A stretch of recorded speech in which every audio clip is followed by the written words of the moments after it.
እጄን ለህግ መስጠት። ይልቅ አትቸኩይ። ለአንቺም ለልጅሽም የሚጠቅምሽ የምትፈልጊውን ገንዘብ ውሰጂና ዶክመንት ውስጪ። ያኔ አንቺም ልጅሽም በሰላም ትኖራላችሁ። ለምን ለአንተ የፈለግከውን ገንዘብ አልሰጥህ? የዶክመንቱ ነገር እርሳው። በጭራሽ አልረሳውም። ልረሳውም አልችልም። አንቺ ሴትዮ በጣም አንድ ስሜት አድርጌሽ ነበር። ምንድን ነው ከጀርባሽ ያለው? ልገምተው ማችል ነገር ነው ከጀርባ ያለው። ትሰማለህ? የራሴን ፍትህ እስከምሰጥ ድረስ ግን ብትጠነቀቅ ይጠቅማል። ይኸውልሽ እኔ አለሙ በአንቺ አንድ ጥይት የምሞት መስሎ ከተሰማሽ በጣም ተሳስተሽ። ስትገዢ የእኔ ሰዎች አንቺን ያጠፉሻል። እኔ ሳልፈልግ ሰው ሲተዋወቀኝ ደስ አይለኝም እና ደግሞ መንገዴን አትዝጋ። ከፊት ለፊቴ ማንም ሰው ቆሞ መንገዴን ሲዘጋ በጣም ያናደኛል። እንደዚህ አይነት ሴት በጣም ነው ደስ የምትለኝ ታውቂያለሽ። እና ደግሞ ማን እንደሆንኩ ላንተ አላወራም። በህይወት መቆየት ከፈለክ ከመንገድ ይዘርበል። አንቺ እዚህ ኮሌጅ ውስጥ እኔ ማን እንደሆንኩኝ ካወቅሽ አሁን በምታደርጊው ነገር በጣም ነው የምትጸጸችው። ተጸጽቼ አላውቅም። ባይሆን አንተ በመተን ብልሽቱ ማስወጣት ትችላለህ። ማን እኔ ነው ችግር ውስጥ የምትከቺ? ናሆም ለኮሌጁ አለቃ ነኝ ሲል ለሱም አለቃ መጥቷለታለች። በአንድ ጥሪ ህይወትን እንዳላበላሸው፣ ስለዚህ ከመንገዴ ላይ ዞር በልልኝ፣ መንገዴን ለዘጋህና እጅህን ለዘረጋው ዋጋ ትከፍልበታለ ብላ ስትለውም እኔ ማን እንደሆንኩኝ ብታቂ ኖሮ ይህንን ያወጣሻትን ቃል ትጸጸቻታለሽ። በኋላ እኔን ለመተዋወቅ ፈልገሽኝ ትመጫለሽ በማለትም ሲላት እኔ በህይወቴ ምንም ነገር ተጸጽቼ አላቅም፣ እኔ ማን እንደሆንኩኝ አላወከኝም፣ ዞር በል በማለት በቁጣ ኃይል ትናገረውና ናሆምን ዞር ታደርገዋለች። ናሆምም እጅግ እየተገረመ ይሄዳል። እንግዲህ ሳራን ትቶ ዛሬ ላይ አዲስ ሴት ለመተዋወቅ ባሰበበት እንግዲህ ሴቷ ከሱ የበላይ እንደሆነች እርግጠኛ ሆኗ ስትነግረውም ነበረ። ሆኖም ዛሬ ላይ ወይዘሮ አልማዝ አቶ አለሙን ስታስፈራራው እናያለን። ይህም ነገር የተከሰተው በባለፈው ክፍል እንደምናስታውሰው አለሙ መጥቶ እንግዲህ ፋይሉን ሙሉ ለሙሉ የማትሰጭኝ ከሆነ ለህይወትሽ ስጊ ብሎ አስፈራርቷት ሄዶ ነበረ። አልማዝም እንግዲህ በልጄ ከመጣችሁብኝ ወደ ኋላ አልልም፣ የባሌን ደም ትቼዋለሁ፣ የልጄን ግን በፍጹም አልተውም፣ በድርዬ አስደብድበከዋል በማለት በቁጣ ኃይል ስትናገረው እቺ ምስኪን ምን ታደርገኛለች በማለት ትቶ ነበረ። አልማዝ ግን ከጀርባዋ ትልቅ ነገር እንዳለ ዛሬ ላይ በደንብ አድርጓ ነግረዋለች። እንደምታዩት እንግዲህ ዛሬ እቤት ምን ልሆን እንደመጣው ታውቃለ ወይ ብላ ስትጠይቀው እንግዲህ ዶክሜንቱን ሰተሽኝ የራስሽንም ህይወት የልጅሽንም ህይወት ልትቀይሪ ነዋ የመጣሽው በማለት ሲላት አዎ ትለውና ሽጉጡን ታወጣበታለች። እሱም እጅግ ይደነግጥና ጭራሽ ልታስፈራሪኝ ነው የመጣሽው በማለትም ሲጠይቃት ላስፈራራ ሳይሆን አንገቷን ደፍታ የተቀመጠችዋን አልማዝ ሳይሆን እችኛዋን አልማዝ እንድትተዋወቃት ነው የመጣሁት በማለት ትለዋለች። ማለት ብለው ሲላትም እኔን አታውቀኝም፣ ስለዚህ ለልጄ ስል ሁሉን ነገር እጋፈጣለሁ ብዬክ ነበረ። ስለዚህ እኔ አልማዝ እባላለሁ፣ ከዛሬ ቀን ጀምሮ ልጋፈጥ መጥቻለሁ ብላ ትለዋለች። ለዚህ ላስጠነቅቅ ነው የመጣሁት፣ እኔ ማን እንደሆንክ አላወከኝም ብላ ስትለው አንቺ ይህንን ነገር ሁሉ ትተሽ ብሩን ተቀብለሽኝ የልጅሽንም የራስሽንም ህይወት ቀይሪ በማለት ሲላትም ከፈለክ እኔ ብሩን ልሰጥ እችላለሁ በማለት ስትለውም አቶ አለሙ እጅግ እየፈራም ማነሽ አንቺ ከጀርባሽ ምንድን ነው ያለው በማለት ሲጠይቃትም ከጀርባዬ ትልቅ ነገር አንተ የማታውቀው አለ፣ ስለዚህ ብትጠነቀቅ ይሻልሃል፣ የልጄን ያስደበደብከውን በፍጹም አልለቅህም፣ በልጄ ነው የመጣህብኝ ብላ ስትለውም እኔ ልጅሽን ሲጀመር የታውቀዋለሁ፣ ልጅሽን ማቀው ነገር የለም፣ ስለዚህ ልጅሽን ራሱን ማን እንዳስደበደበው መጠየቅ ትችያለሽ ብሎ ሲላትም ልጄ ሊነግረኝ ፍቃደኛ አይደለም በማለት ስትል ልጅሽ ሊነግርሽ ፍቃደኛ ያልሆነው ከዘር ነው ማለት ነው ሚስጥረኛና መደባበቅ የምታውቁት በማለትም ሲናገራት ስለ ልጄ አንዲት ነገር እንዳትናገር በማለት እንግዲህ እጅግ ስታስፈራራው ነበረ። እንግዲህ ሳራ እቤት ተቀምጣለች አሁን ላይ። ናሆም እንግዲህ ሌላን ሴት ለማባረር እየሄደ ነው። ሀኒና እንግዲህ ሄኖክ ደግሞ ፍቅራቸው እየቀጠለ ነው ማለት ነው። ሆኖም እንግዲህ ትምህርት ቤት ቆይታ ናና ዛሬ ተሽሎካል፣ ቤት እማዬ ጋ ሄደን ምሳ እንብላ ትለዋለች። እሱም እሺ በማለት ተስማምቶ እንግዲህ ወደ ቤት እየሄዱ እያለ እኔ ምልሽ ግን አንድ ነገር አሁን ቅር እንዳይልሽ ልነግርሽ ነው ብሎ ይላታል።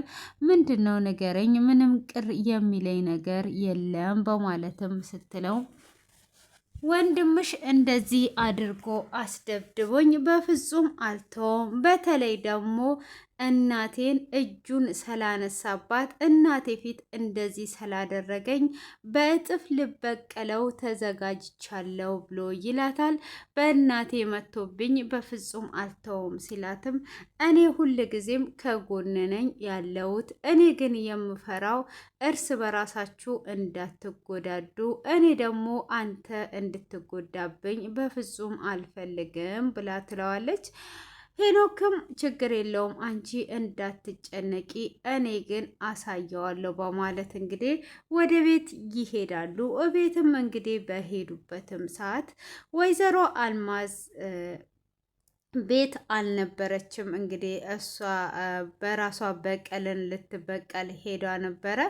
እንግዲህ ሀኒና ሄኖክም እራት ምሳ ይሰሩና እንግዲህ እማዬ የለችም እኔ ነኝ የሰራሁት እየተባባሉ ቲማቲም ስለከተፍክ ነው እንዴ አንተ ያገዝከኝ እንጂ እየተባባሉ እየተሳሳቁ እንግዲህ የመጀመሪያዋን አልማዝ እየጠበቋት እያለ ወይዘሮ አልማዝ ገኗና ዘንጠዋ ትመጣለች። ሀኒም ስታያት እጅግ ነበር የደነገጠችው ማለት ነው።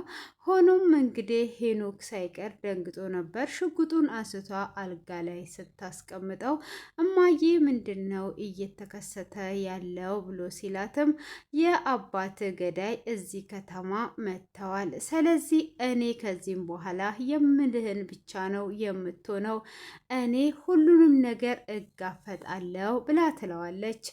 እሱም በፍጹም እንደዚህ አይሆንም፣ አባቴን የገደሉ ሰዎች እዚህ መጥተውማ በፍጹም ልተዋቸው አልችልም፣ ለብቻሽም እንድትሆኚ አልፈቅድልሽም ብሎ ይላታል።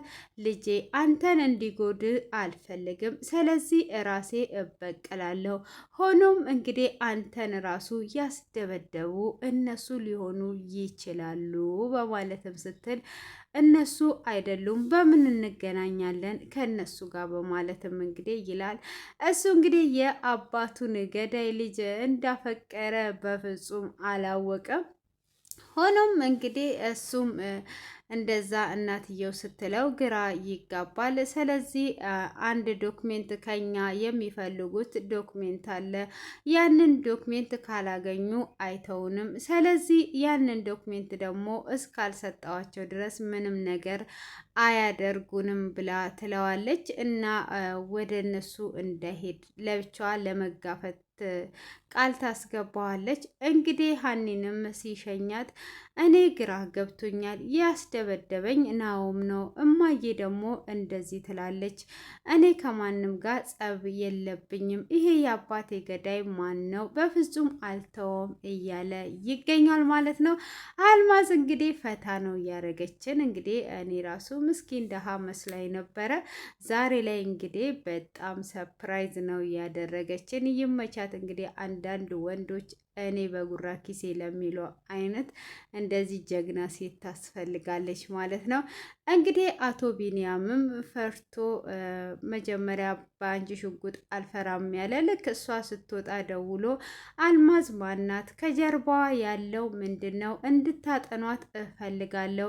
እችን ሴትዮ አንድ ነገር ከማድረጋችን በፊት በደንብ አጥኗት። አሁን እዚህ መታ አስፈራርታኝ ነው የሄደችው በማለትም በፍራቻ ውስጥ ሆኖ እያለ ናሆም ይመጣል። ምን ሆነሃል አባዬ ብሎ ሲለውም አንድ ሴት መጥተው አስፈራራችን ብሎ ሲስ ጭራሽ ሴት አስፈራርቷ ነው እንደዚህ የምትሆነው ብሎ ይለዋል።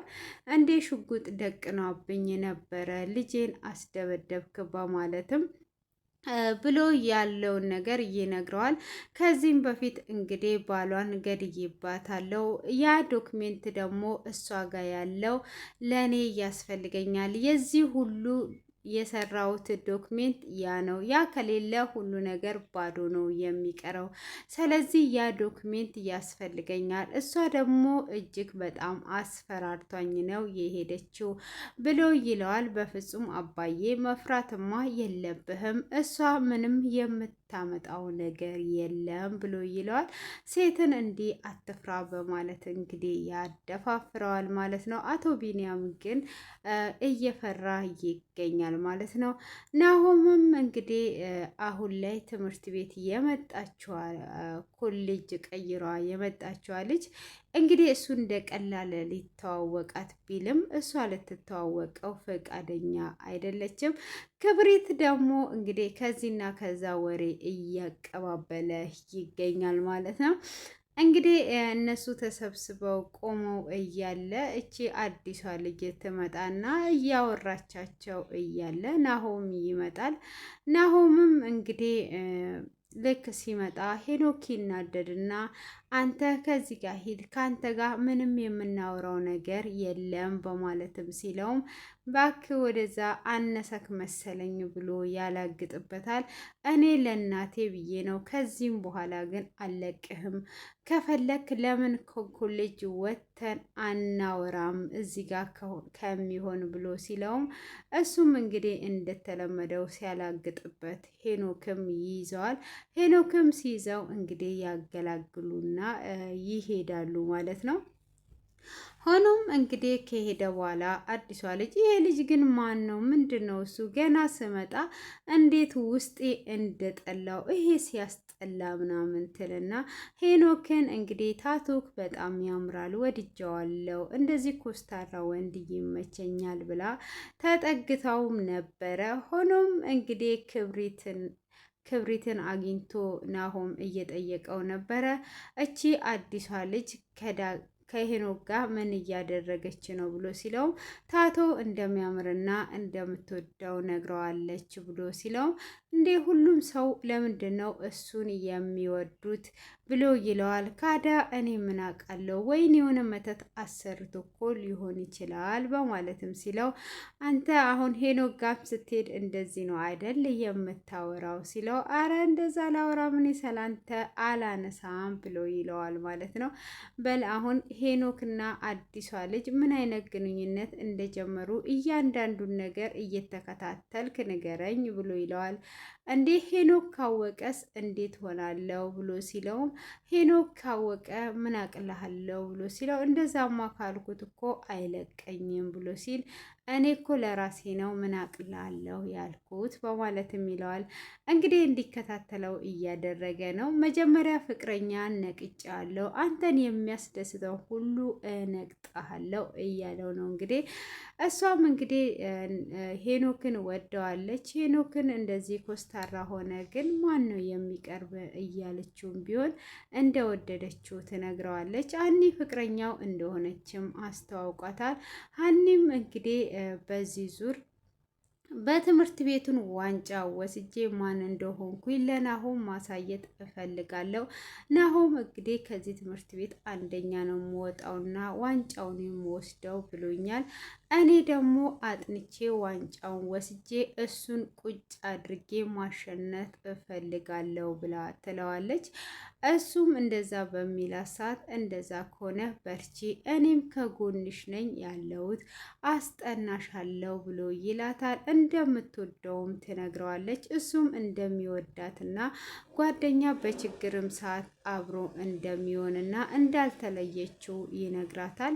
እሷም እንግዲህ ዋና ፍቅር የሰው ልጅ በፍቅር ኑሮ ከዛን ተዋልዶ መኖር ነው ብላ ስትለው ሁሉም ነገር በሂደት የሚያስደስቱን ነገሮች ይመጣሉ፣ ያንን እንግዲህ በትዕግስት እንጠብቃለን በማለትም እንግዲህ ያለውን ነገር እየተጨዋወቱ ይገኛሉ ማለት ነው። ሀኒ እንግዲህ ናሆምን